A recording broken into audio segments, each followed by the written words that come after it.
Hello বন্ধুরা, welcome to science study YouTube channel.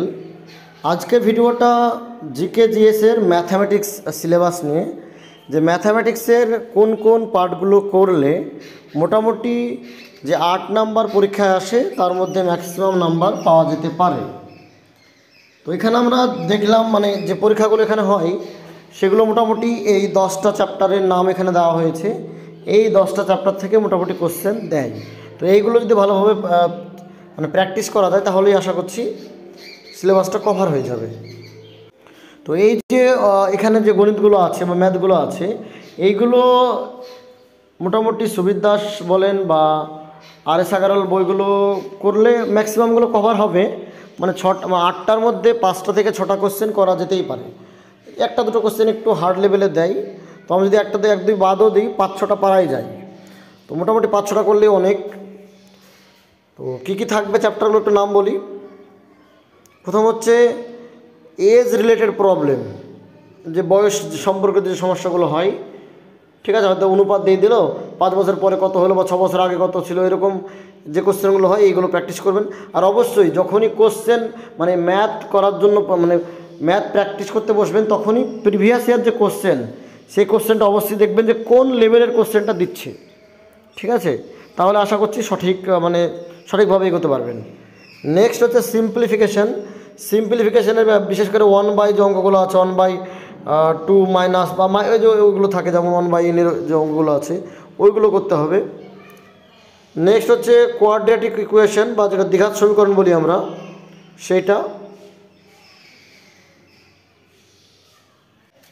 তারপরে হচ্ছে প্রবলেম অন ট্রায়াঙ্গেল, ত্রিভুজ সম্পর্কিত সমস্যা।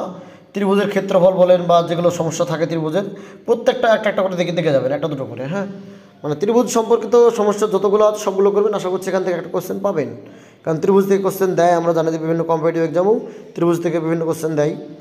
ত্রিভুজ থেকে কোশ্চেন দিয়েছে মানে BPSC টিআরই 2 এবং 1-এ, কিন্তু এই মানে এখান থেকে ট্রায়াঙ্গেল থেকে দিয়েছে কোশ্চেন।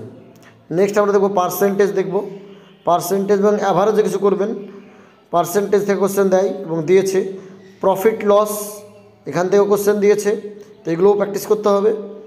এরপরে হচ্ছে নাম্বার থেকে কোশ্চেন দিয়েছে, মূলত 11-12-এ নাম্বার থেকে কোশ্চেন দিয়েছে, তো নাম্বারও করতে হবে, দিতেই পারে। ওয়ার্ক অ্যান্ড ডেজ এখানেও 11-12-এ কোশ্চেন দিয়েছে এখান থেকেও, তো এটাও করা যেতে পারে, প্র্যাকটিস করতে হবে এটাও। আর প্রবাবিলিটি এইটা আমি বলবো যে যারা মানে ম্যাথের স্টুডেন্ট তাদের ক্ষেত্রে ঠিক আছে, বাদ বাকি অন্য স্টুডেন্টদের বলবো এগুলো না করা উচিত। তো 11-12 এসেছিলো, 9-10 আসেনি, তো 11-12 যারা পড়ছেন তারা করতে পারেন। আর বাদ বাকি 9-10-এর জন্য বলবো যে এই লাস্ট টিকারটা বাদ দিয়ে পরে সবগুলো মোটামুটি করলে আশা করছি 5 থেকে 6টা কোশ্চেনের মধ্যে থেকে পাওয়া যাবে, ঠিক আছে। বাদ বাকি যারা ম্যাথে ভালো তাদের ক্ষেত্রে তো কোনো সমস্যাই নেই। যারা আর্টসের স্টুডেন্ট তাদের ক্ষেত্রে ম্যাথে একটু সমস্যা হয়, তো তাদেরকে বলবো আমরা এই চ্যাপ্টারগুলো মোটামুটি একটু ফলো করুন, প্রতিদিন কিছু কিছু অঙ্ক করুন, প্র্যাকটিস করুন বারবার, তো আশা করছি সমস্যা হবে না। কারণ ম্যাথ থেকে কিছু নাম্বার তুলতেই হবে, একদম 8টা বাদ দেওয়া যাবে না। অন্তত 50% বা 60% নাম্বারও যদি তোলা যায় এখান থেকে তাও অনেক, ঠিক আছে।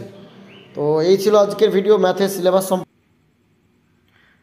আরও একটা টপিকের সঙ্গে যোগ করি, সেটা হচ্ছে সিটেট জুলাই নিয়ে।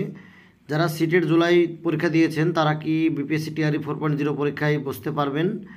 তো আমি বলবো যে যদি সিটেট পরীক্ষার রেজাল্ট BPSC টিআরই 4.0 পরীক্ষার ফর্ম ফিল আপ যখন চলবে সেই ফর্ম ফিল আপের শেষ দিন পর্যন্ত যদি সিটেটের রেজাল্ট দিয়ে দেয় তাহলে কিন্তু সিটেটরা যারা পাস করবে তারা টিআরই 4.0 পরীক্ষায় আপার প্রাইমারিতে অ্যাপ্লাই করতে পারবে। তো এই ছিল আপডেট। ভিডিওটা ভালো লাগলে চ্যানেলটা সাবস্ক্রাইব করবেন এবং বন্ধুদের মধ্যে শেয়ার করবেন। ধন্যবাদ।